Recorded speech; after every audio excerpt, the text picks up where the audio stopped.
பொழுது விடிஞ்சதுக்கப்புறமா வெளியே போகிற அம்மாவும் பாட்டியும் வீட்டுக்கு திரும்பி வர்றாங்க.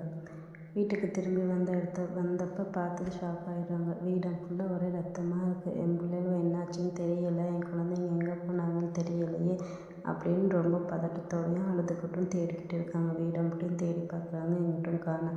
யாராச்சும் திருடன் வந்துட்டானா, திடீர்னு என் குழந்தைங்களுக்கு என்னாச்சுன்னு தெரியலையே அப்படின்ட்டு எல்லா பக்கமும் தேட ஆரம்பிக்கிறாங்க. எங்கேயுமே காணோம். அதுக்கப்புறமா வெளியில் போயும் தேடி பார்க்குறாங்க, எங்கேயும் காணோம். அதுக்கப்புறமா என்னாச்சு, என் குழந்தைங்கள காணோமே அப்படின்னு ரொம்ப அழ ஆரம்பிச்சிடுறாங்க. பாட்டியம்மா தைரியம் சொல்லி, வா நம்ம வெளியே போய் தேடி பார்க்கலாம், கிடைக்கலண்டா போலீஸ்ட்டு கம்ப்ளைண்ட் பண்ணலாம் அப்படின்னு சொல்கிறாங்க. சரி அம்மா அப்படின்னு சொல்லிட்டு 2 பேருமே வெளியே கிளம்பி பார்த்துட்டும் வந்துட்டாங்க. எங்கேயும் காணோம். போலீஸ்கிட்ட கேட்டாலும் ஒன்றும் தெரியலைங்கிறாங்க. நாங்கள் கம்ப்ளைண்ட் எடுத்துக்கிறோம்.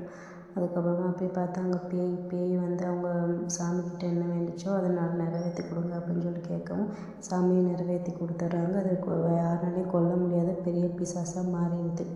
மாறினதுக்கப்புறமா ரொம்ப சந்தோஷத்தில் இனிமேல் என்னை யாராலும் தோற்கடிக்க முடியாது அப்படின்ட்டு அது வீட்டுக்கு போயிடுது.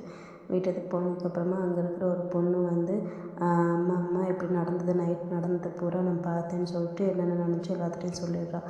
உடனே அம்மாவும் பாட்டிமாவும் கிராம மக்களுக்கு கிட்ட போய் நடந்தது எல்லாத்தையும் சொல்லி காமிக்கிறாங்க. கிராம மக்கள் வந்து ஒரு இடத்துல இப்படி ஒரு வீடு இருக்குது, அந்த வீட்டில் ஒரு அகோரி இருப்பார், அவங்கக்கிட்ட போய் கேளுங்க, அதனால் அவங்களால மட்டும்தான் இந்த பிசாசை கொல்ல முடியும் என்ற முதவே அவங்களால மட்டும்தான் இதுக்கு ஒரு தீர்வு சொல்ல முடியும்னு சொல்கிறாங்க. சரி அப்படின்னு சொல்லிட்டு பாட்டிமாவும் அம்மாவும் அந்த அகோரியை தேடி போகிறாங்க. போகிற இடத்துல என்ன நடக்குது, அவங்க அகோரி என்ன சொல்கிறாங்க, அவங்க எப்படி அந்த பேயை கொல்ல போகிறாங்க அப்படின்றத அடுத்த எபிசோடில் பார்க்கலாம்.